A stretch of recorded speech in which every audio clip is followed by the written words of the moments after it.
De la naissance d'un enfant au transfert d'un patrimoine, chaque situation est unique et mérite d'être bien vulgarisée par des conseillers dans le domaine. Voici la chronique des bonsconseils.com avec Éric Veilleux et Bernard Paquette, conseillers en sécurité financière chez Des Bons Conseils Incorporés. C'est au tour d'Éric Veilleux ce matin. Bonjour. Bon matin, bon matin. Passez un bon week-end? Absolument, c'était dur de pas aller bien en fin de semaine. Hein? Écoute, puis même la semaine qui s'en vient, ça va être difficile pour vous autres de travailler. Ben, ça prend un agenda. Ouais, hein? Faites-vous du télétravail encore? Vous êtes au bureau? Nous autres, télétravail, le bureau a rouvert la semaine passée, mais juste pour nous autres, pas recevoir de clients encore, donc on est quand même encore en télétravail. Ouais. C'est pas désagréable, hein, qu'il fait beau comme ça. Ça doit être juste plus difficile de se motiver à travailler de la maison. Ça prend la motivation, mais c'est correct. Ouais. On est là, on est là. À chaque année, ça revient, fait qu'à chaque année, il faut travailler avec cette température-là. Ce matin, sujet vraiment intéressant.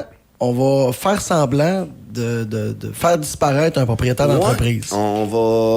Imaginez-vous que demain matin, vous en allez en auto, ça va super bien. Il arrive 5 chars du FBI, ils vous kidnappent. C'est fini. Tu peux pas appeler ta femme, tu peux pas appeler tes enfants, tu peux pas appeler ton commerce, ton cellulaire est fermé. Kidnapping. Tu perds tout contact avec tout le monde. T'existes plus, là. Ouais, t'existes plus, on t'envoie sur une île déserte.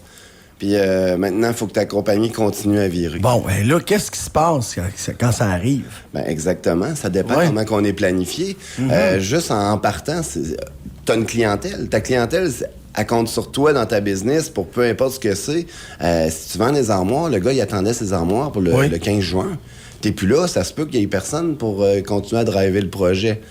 Les comptes recevables, les impôts, les taxes, les comptes de paye banque. quoi? Oui, les comptes de banque. Qui gère? Est-ce que t'as quelqu'un de mandaté que si t'es plus là, que t'es capable de continuer à faire les paiements à tes employés quand même? Parce que les autres, le jeudi, même s'ils rentrent travailler, que t'es pas là, le jeudi, ils s'attendent à ce que la paye soit rentrée. Mais si c'est toi qui signais les chèques, puis t'es pas là, il se passe quoi?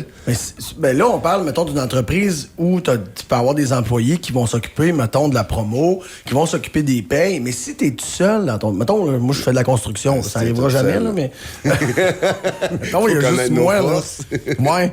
Mettons, il y a juste moi qui travaille, là, tu sais, puis je travaille à mon compte, mais j'ai pas d'employés. Ouais, mais absolument. Mais s'il y a juste toi, encore là, je pense que ça rend ça un petit peu plus facile. OK.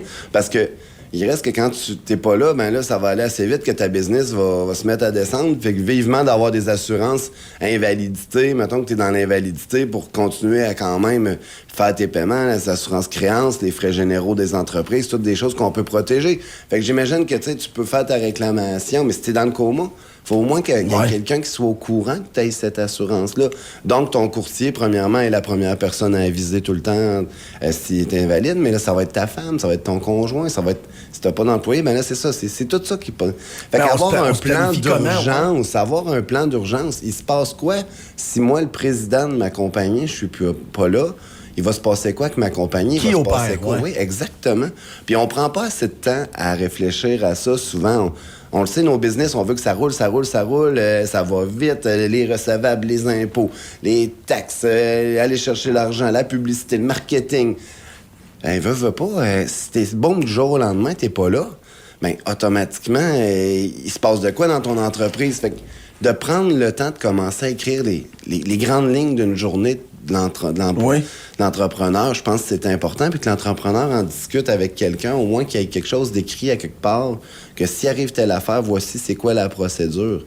En invalidité versus un décès, c'est pas la même chose. Un décès, on sait très bien que si tu décèdes demain matin, ben probablement qu'il va y avoir une vente d'entreprise, il va y avoir quelque chose, il va y avoir quelqu'un qui va te racheter ou la compagnie va fermer. Mais si t'es invalide pendant 2 ans, t'es dans le coma, le monde, ils décideront pas de vendre ton entreprise, mais est-ce que toi, genre, tu dis qu'après 2 ans, si je suis encore invalide, je veux que l'entreprise commence à être vendue, je veux que quelqu'un commence à négocier la valeur de mon entreprise, mais entre les deux, faut pas qu'elle perde sa valeur, ton entreprise.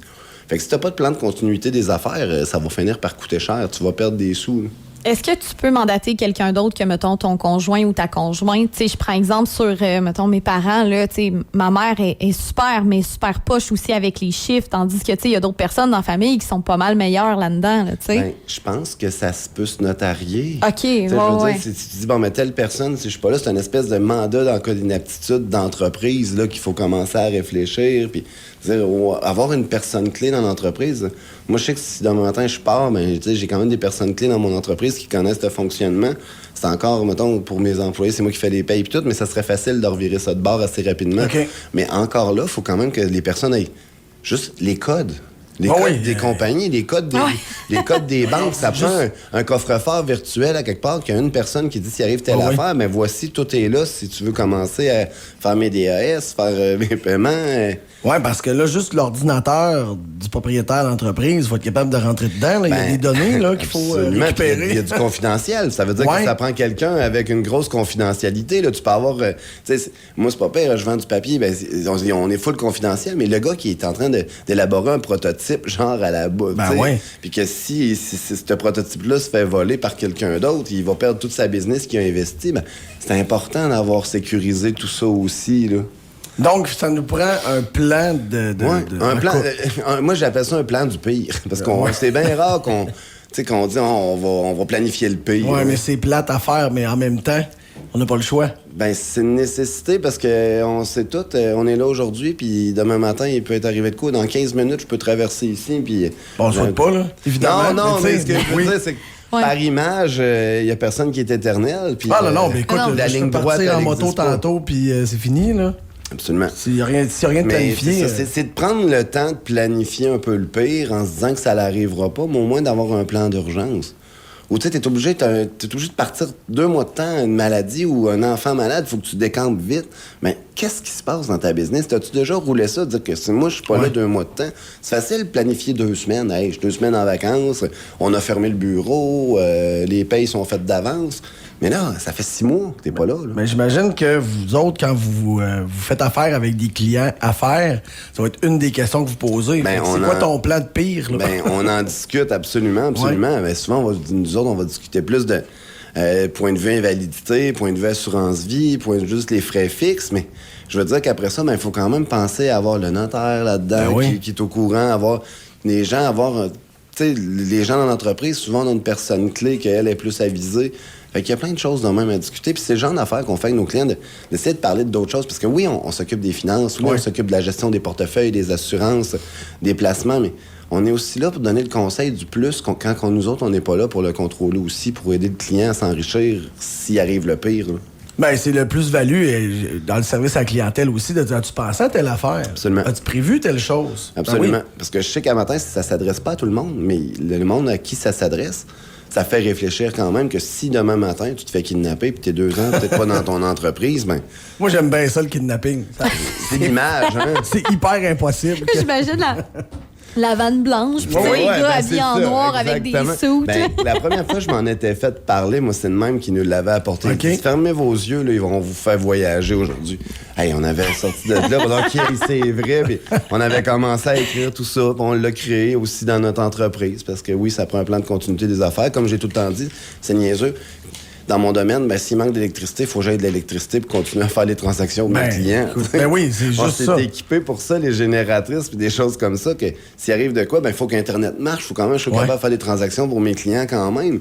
Parce que là, 2 ans, on a manqué d'électricité pendant 2 jours. Puis, c'est pas long que ça paralysait. Vivement, on avait nos cellulaires, mais on chargeait nos cellulaires aux génératrices. Après ça, même dans mon plan d'affaires, il est apparu une génératrice qui s'est connectée, puis que tout marche avec l'Internet. Parce que si ça arrive, il faut être fonctionnel. Mais idéalement, faut pas attendre qu'il arrive quelque chose avant de faire « Oups! » non, mais c'est ça, exactement. On y pense pas jusqu'à ce que ça l'arrive.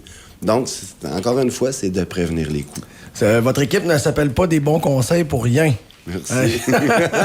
Éric Veilleux, toujours fort intéressant. Puis si les gens veulent avoir de l'info, veulent peut-être planifier ce pire-là, ou bien juste avoir quelques questions, peuvent entrer en contact avec vous, desbonsconseils.com. Absolument. Salut Éric, bonne semaine. Bye.